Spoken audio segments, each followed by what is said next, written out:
Hey guys, sorry I'm out again today, but kind of want to go over yesterday's lesson and give you some examples of how you can work these problems out. So we are looking at 8EE1 and 8EE2. So 8EE1 tells us that you're going to know basically the rules or the properties of integer exponents. So let's look at those rules. So the main two that we have been working on right now have been the product rule and the quotient rule. And so the product rule, if you have the same base, meaning the same variable, then you're going to keep that base and add the exponents. The quotient rule, you keep the base and subtract the exponent. So we're going to look at those, and then we'll probably go into a couple of other rules, like your negative exponent states that you can't have a negative exponent. They have to cross the fraction bar. So if you have a negative exponent like the one they give you here, remember all whole numbers have a 1 under them. So it has to cross that fraction bar and go down to the bottom. And then in your next example here, this negative exponent's in the denominator, so it has to cross up to the numerator. So we're basically getting the reciprocal of that negative exponent. Power rule, those are the ones with the parentheses, and parentheses mean multiply. So we're going to actually look at some of those, and then the big one that we've talked about that I think everyone has mastered is that zero exponent rule. Any number raised to 0 equals 1 as long as your variable does not equal 0. All right, so let's look at these different properties. So when we are talking about these, you have your coefficient, which is the number in front of your variable. And remember, your variable is just the letter that's in the equation. It doesn't have a value at this time. And then your exponent is the one that is up in, kind of hanging up above. So remember, if you're on the computer, this might be typed in something like this, because we would use that caret symbol. So it's going to look a little bit different because you would use the caret symbol to denote where your exponent, that the next number is an exponent. So again, when you are looking at the product rule, this is your product rule. Remember, when you multiply, the answer in multiplication is called the product. And so in the product rule, you're going to keep the bases and add the exponents. And then in your quotient rule, and remember, quotient is what we call the answer when we are doing division. In your quotient rule, you're going to keep the base, and then you will subtract those exponents. So let's look at a couple of examples. You can see here that our base is x. And so we're going to keep the base, and then we're going to add those exponents. So 4 plus 3 equals 7. All right, and now we're going to go to number 2. Our base in number 2 is k. So we're going to keep the base of k, and then we're going to add the exponents. 5 plus 6 is 11. Now let's look at number 3.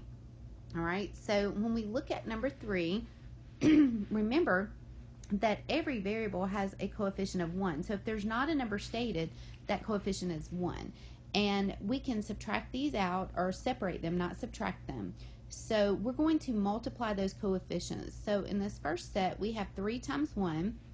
And then in the next set, we have m to the second power times m to the fifth power. I can just separate them.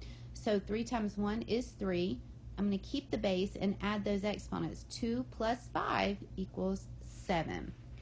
All right, and let's look at number 4. Again, you can rewrite these as 2 times 4, and then I'm going to keep my base, x to the third power times x to the fifth power. All right, so 2 times 4 is 8, and then my base is x, and 3 plus 5 is 8. All right, and then on the next one, on number 5, we have a negative 3 times a positive 2. I'm not even going to separate them at this time. So negative 3 times a positive 2 is going to give me a negative 6. My base is n. I'm going to keep the n, and now I'm going to add my exponent. 7 plus 2 is 9. And let's look at the next step, number 6. All right, So I'm going to multiply the coefficients. Negative times a negative is a positive. So 3 times 2 is 6.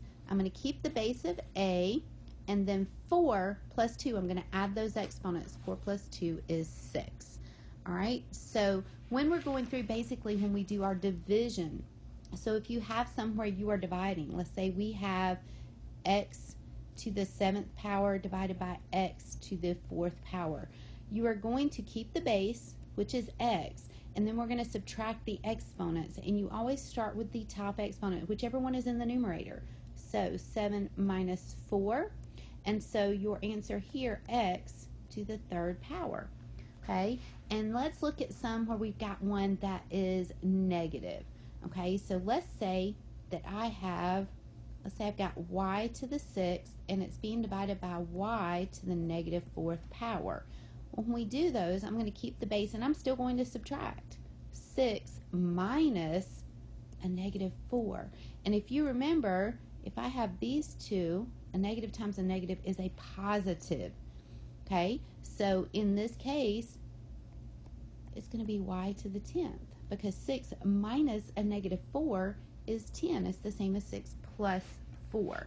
So when we go through those, now let's say that we had a situation, and I'm going to draw down just a little bit, and let's say that we had one where we had 4x to the 10th power, and we're dividing 2x to the 5th power.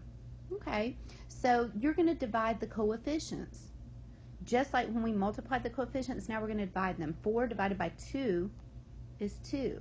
And I'm going to keep my base, or my variable of x, and then 10 minus 5 is 5. All right, so what if it was flipped around? Okay, so what if I had a 2 up here, and I had 2x to the 9th power, and I'm dividing it by 8x to the 6th power. Well, when I can't divide 2 divided by 8 without getting a decimal, but I can keep it in the fraction form, and I can reduce it. So I can reduce each of these by 2. Okay, so if I reduce by 2, I get 1/4. So I'm going to end up with 1/4, and then I'm going to keep my base of x, and then I'm going to subtract again those exponents. 9 minus 6 is 3. So I hope this, guys, helps you kind of finish up your lesson from yesterday. I had some that didn't quite understand the lesson, so I want you to go back and check your answers. Okay, and then I am going to put in another assignment, correct yesterday's, and then I want you to try to work on today's assignment. Hopefully I will see you guys back in school tomorrow. Right? Y'all have a great day. And hopefully I will see you